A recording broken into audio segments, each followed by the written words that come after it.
DNA पर आधारित इस क्विज में आप सबका स्वागत है।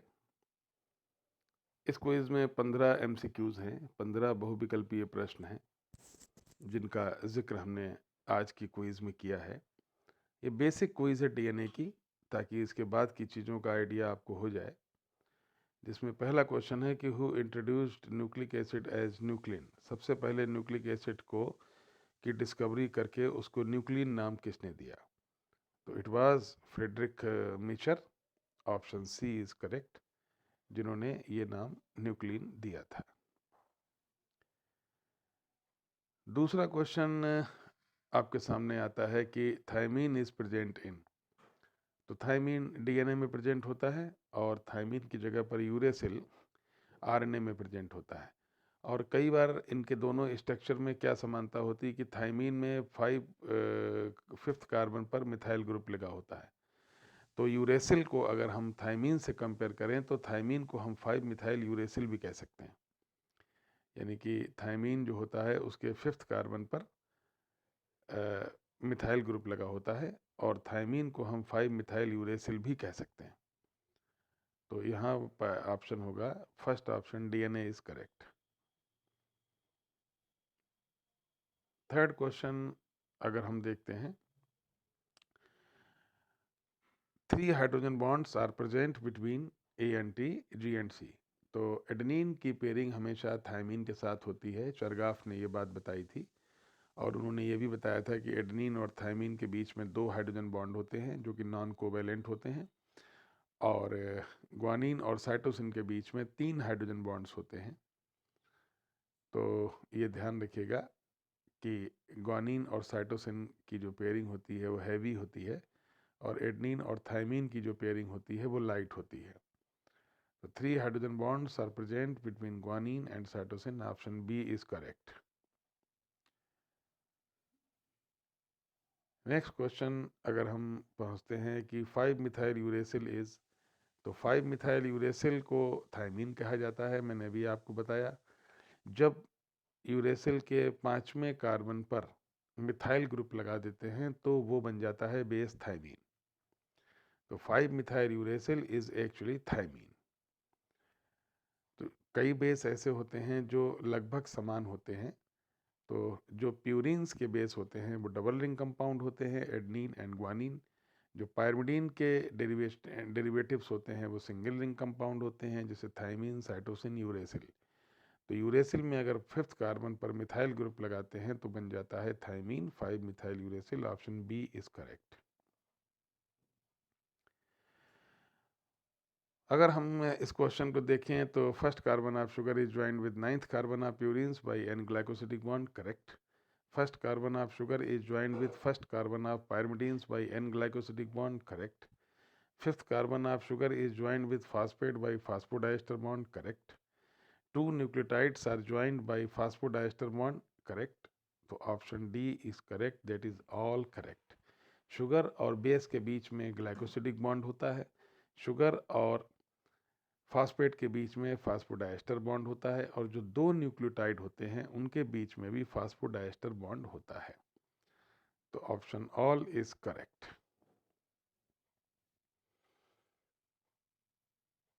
नेक्स्ट क्वेश्चन है कि with the help of X-ray diffraction studies double helical structure of DNA was given by Watson, Crick, Franklin, Wilkins. चारों लोगों ने ये काम किया था और फ्रैंकलिन और विल्किंस ने एक्सरे डिफ्रैक्शन स्टडीज पे काम किया था। तो देखा जाए तो ये चारों लोगों ने मिलकर के ही डबल हेलिकल स्ट्रक्चर दिया था। हालांकि इनमें से विल्किंस को नोबेल प्राइज़ नहीं मिल पाया था, क्योंकि पोस्थुमसली यानी मरणोपरांत, मरने के बाद नोबेल प्राइज़ नहीं दिया जाता है। तो 3 लोगों को ही मिल पाया था, लेकिन इसकी डिस्कवरी के बारे में चारों लोगों ने बताया था। तो Watson, Crick, Franklin, Wilkins, they all were responsible for giving the double helical structure of DNA. So option D, all is correct. Find the correct one. Right-handed is BDNA, left-handed is ZDNA. ये दोनों एकदम सही हैं। In BDNA, turn helix is of 3.4 nanometer and distance between two base pair is 0.34 nanometer. पहले ये nanometre की जगह angstrom use होता था, लेकिन अब नैनोमीटर की बात होती है। तो option D, all is correct. यहाँ पर ये भी ध्यान रखने वाली बात है कि जो ZDNA होता है उसमें 12 बेस पेयर्स होते हैं एक टर्न हेलिक्स में, जबकि BDNA में 10 बेस पेयर्स होते हैं। BDNA का जो बैकबोन है वो रेगुलर होती है, ZDNA की जिगजैग होती है। तो ये दोनों चीज़ें हैं, लेकिन दोनों डबल हेलिकल होते हैं। तो option D all is correct. Next question आप देखते हैं, the bases are held together in a DNA double helix by hydrogen bonds, these bonds are non covalent bonds. ये नॉन कोवैलेंट बॉन्ड्स होते हैं, ये कोवैलेंट बॉन्ड नहीं होते, ionic bond नहीं होते, वंडरवाल्स फोर्सेस नहीं होती, देवर नॉन कोवैलेंट बॉन्ड्स। तो ये जो एडनिन और थायमिन के बीच में 2 हाइड्रोजन बॉन्ड होते हैं, ग्वानिन और साइटोसिन के बीच में 3 हाइड्रोजन बॉन्ड्स होते हैं, और ये सब नॉन कोवैलेंट बॉन्ड्स होते हैं। तो यहाँ पर ये बात समझने वाली है कि हाइड्रोजन बॉन्ड्स के कारण ही ये DNA का डबल हेलिकल स्ट्रक्चर तैयार होता है। Option D is correct. Next question आप देखते हैं, तो nucleoside is composed of base, sugar, phosphate. Sugar, phosphate, यहाँ पर आपको बता दें कि जब बेस और शुगर मिलते हैं, ऑप्शन डी इज करेक्ट, एक बेस और एक शुगर मिलते हैं तब बनता है न्यूक्लियोसाइड, और जब इसमें फास्फेट भी ऐड हो जाता है तब इसको हम बोलते हैं न्यूक्लियोटाइड। यानी DNA या RNA जो भी होता है, उन दोनों की यूनिट न्यूक्लियोटाइड होती है, और न्यूक्लियोटाइड में फास्फेट भी होता है। लेकिन अगर आप फास्फेट को हटा दें, केवल शुगर और बेस को रखें, तो ये न्यूक्लियोसाइड होता है। और न्यूक्लियोसाइड जो है वो DNA की यूनिट नहीं होती। तो एडिनोसिन एक न्यूक्लियोसाइड है, लेकिन एडिनाइलेट एक न्यूक्लियोटाइड है। Option D is correct.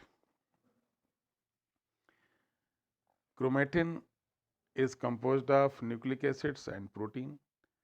अकेला न्यूक्लिक एसिड क्रोमेटिन नहीं बना सकता, अकेली प्रोटीन क्रोमेटिन नहीं बना सकती। तो न्यूक्लिक एसिड और प्रोटीन जब दोनों मिलते हैं, यानी कि DNA के साथ में जब हिस्टोन भी जुड़ जाता है, तब बनता है क्रोमेटिन। क्रोमेटिन इसी का नाम है। तो जो क्रोमेटिन हो जाए, जब हम फ्यूजन स्ट्रेन से न्यूक्लियस को स्ट्रेन करते हैं, तो उसके अंदर जो थ्रेड लाइक स्ट्रक्चर हमको दिखाई देते हैं, उनको हम क्रोमेटिन कहते हैं। और क्रोमेटिन जो होता है वो थ्रेड लाइक स्ट्रक्चर होता है, जो न्यूक्लिक एसिड एंड प्रोटीन का बना होता है। तो न्यूक्लिक एसिड और प्रोटीन के बने होने के कारण क्रोमेटिन स्ट्रक्चर तैयार होता है। Option A is correct.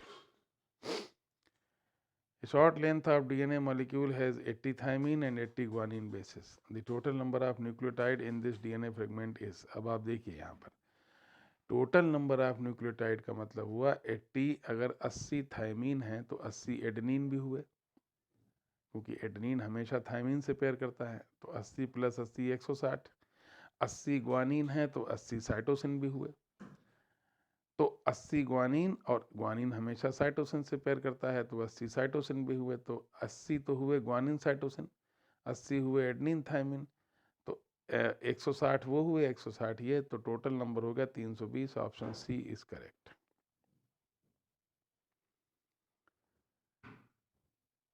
ZDNA अभी बताया था मैंने, जिगजैग अपीयरेंस होता है, इसीलिए उसको ZDNA बोलते हैं। और ये डबल हेलिकल होता है, सिंगल हेलिक्स नहीं होता है इसका, क्योंकि यही समानता है कि DNA है तो डबल हेलिकल होगा, और डबल हेलिकल होने के कारण इसे हम DNA बोलते हैं। और इसका जो बैकबोन होती है वो जिगजैग अपीयरेंस होता है। जैसे BDNA का रेगुलर अपीयरेंस होती है, ZDNA की जिगजैग होती है, इसीलिए इसको ZDNA बोलते हैं। और ये तो इसका आंसर होगा option A, zigzag appearance. Option A is correct.